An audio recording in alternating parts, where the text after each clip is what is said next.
Maka kalau kita sekarang membayangkan bahwa fenomena wabah penyakit coronavirus saja sudah menimbulkan kepanikan seperti ini, Pak, apalagi nanti, Pak. Sambil sekarang ini kita masih memiliki yang namanya alat telekomunikasi yang di satu sisi bisa menenteramkan kita, tapi di lain sisi juga menjadi penyebab kepanikan kita. Ya kan? Kalau kita mau jujur, sebenarnya coronavirus ini nggak usah kita banyak baca artikel, Pak. Lihat ininya saja, tabel updating informasinya. Kan kita ada tuh link untuk melihat update sekarang ini sudah berapa yang tewas, berapa yang terjangkiti sedunia, ya kan? Dan berapa yang sembuh dari yang terjangkiti itu. Kalau kita mau jujur, Pak, kita tuh nggak usah panik. Kenapa? Karena jumlah yang tewas karena terjangkiti virus ini, Pak, jauh lebih kecil daripada jumlah yang sembuh. Yang sembuh itu prosentasenya besar sekali. Tapi entah kenapa orang cenderung melihat yang mengerikannya. Ini padahal baru coronavirus, Pak. Belum tiba-tiba peta dunia berubah, ya. Belum tiba-tiba di mana-mana gelap gulita 40 hari 40 malam. Kayak apa, Pak? Nah, jadi dalam kondisi seperti itulah, ya, Allah Ta'ala akan menghadirkan pemimpin kita. Nah, jadi ketika kaum kufar masih menguasai teknologi modern seperti sekarang, maka sistem Dajjal, sistem kafir syirik yang disebut sistem Dajjal ini dapat seenaknya menjalankan berbagai kezalimannya, Pak. Contoh, teknologi digunakan untuk kezaliman dalam hal surveillance, dalam hal pengawasan ketat setiap individu. Ini kan mengerikan sekali, Pak.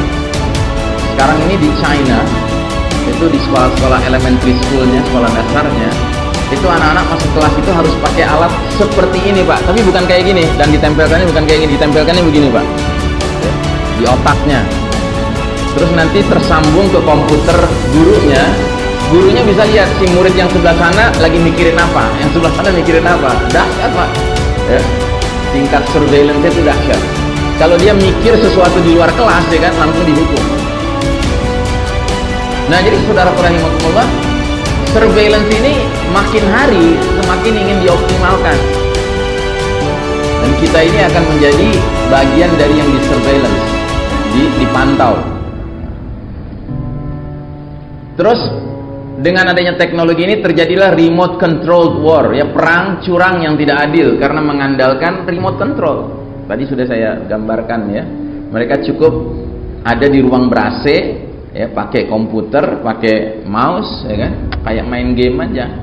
Target lock, sudah pencet knob, drone bergerak dengan rudal. Penyebaran hoax dan fitnah, ya, dahsyat sekali. Dengan teknologi canggih sekarang ini, hoax dan fitnah itu tersebar dengan sangat mudahnya.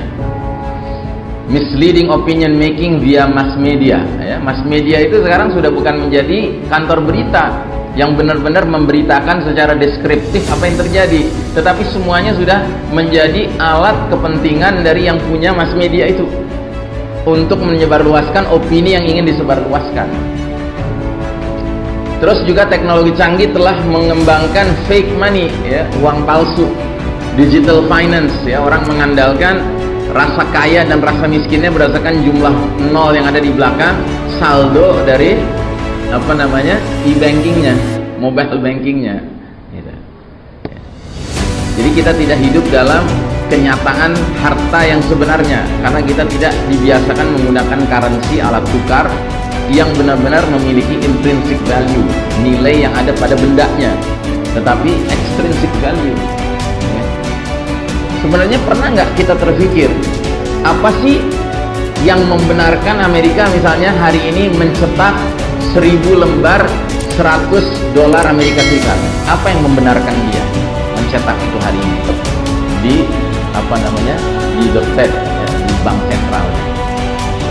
Atau Indonesia lah, apa yang membenarkan Indonesia hari ini boleh mencetak 100.000 lembar kertas uang 100.000? Apa yang membenarkan? Dan apa yang melarangnya? Nggak jelas, Pak, hari ini. nggak ada tolok ukurnya. Apalagi sejak tahun 1972 Presiden Nixon memang mengeluarkan peraturan yang tidak lagi mensyaratkan orang yang mau naruh mengambil uang dari bank itu harus masukin emas. Udah nggak ada hubungannya antara emas dengan note bank, itu nggak ada hubungannya. Jadi hari ini kita benar-benar hidup dengan keuangan yang pada dasarnya nggak jelas ininya, intrinsic value-nya. Dan sudah barang tentu teknologi canggih juga menjadi sebab munculnya banyak false image building, pembangunan citra yang palsu. Misalnya orang yang sama sekali nggak punya keahlian tertentu bisa digambarkan seperti punya keahlian tertentu. Dan orang yang sebenarnya sangat pakar di satu bidang ya kan bisa ditampilkan menjadi sangat blow on, yang sangat kelihatan nggak ada mutunya gitu. Tergantung bagaimana bisa mengolah rekaman tentang si orang tersebut. Nah, jadi selama kaum kufar menguasai teknologi modern, maka umat Islam terus-menerus menjadi underdog yang dijadikan mangsa dan bahan permainan mereka. Ya, ingat hadis buih ya. Hadis di mana Nabi mengatakan bahwa kalian umat Islam nanti akan diserbu bangsa-bangsa lain seperti memperebutkan makanan dalam satu mangkok. Sampai seorang sahabat bertanya, "Ya Rasulullah, apakah karena kita jumlahnya sedikit?" Kata Nabi, "Tidak, jumlah kalian banyak, sangat banyak. Tapi kalian seperti buih yang mengapung di air, nggak ada bobotnya. Allah telah mencabut rasa takut musuh kepada kalian. Dan Allah telah tanamkan penyakit wahan dalam hati kalian, yaitu penyakit hubbud dunya wa karahiyatul maut." Nah, jadi berbagai subsistem kehidupan mereka kuasai dan tidak izinkan umat Islam memilikinya, mengembangkannya, apalagi mengambil alih untuk menguasainya. Tidak boleh. Makanya sudah nggak zamannya Pak Anda mendorong-dorong anak Anda belajar sampai S3 misalnya gitu kan, bidang teknologi ya, supaya kamu bisa mengejar ketertinggalan barat kafir Pak di bidang teknologi. Nggak zamannya Pak Anda ngomong gitu lagi. Mestinya kita udah sadar Pak, nggak bakal bisa kita mengejar ketertinggalan mereka. Bukan karena nggak mau, bukan karena nggak bisa, tapi karena nggak akan diizinkan sama mereka. Mereka akan halangi kita Pak. Makanya banyak putra-putri muslim dari negeri muslim yang belajar ke barat, Amerika, Eropa. Kalau dia brilian, ya IP-nya tinggi, IPK-nya tinggi Pak, indeks prestasi kumulatifnya tinggi, dia kalau perlu nggak diizinkan pulang ke negeri muslimnya. Dikasih keluarga negara setempat, dikasih pekerjaan, ya kan? Supaya apa? Brain drain, disedot Pak otaknya yang cerdas itu. Yang penting jangan dimanfaatkan oleh negeri kaum muslim. Apalagi yang sifatnya kolektif Pak, yang sifatnya pribadi saja dia begitu kan. Nah, jadi shutdown of modern technology bagi kaum beriman merupakan keberkahan dan pertolongan dari Allah Subhanahu wa Ta'ala.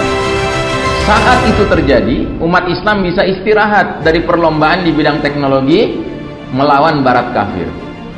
Seketika posisi kaum beriman akan menjadi setara dengan barat kafir, sama-sama nggak punya apa-apa, iya kan?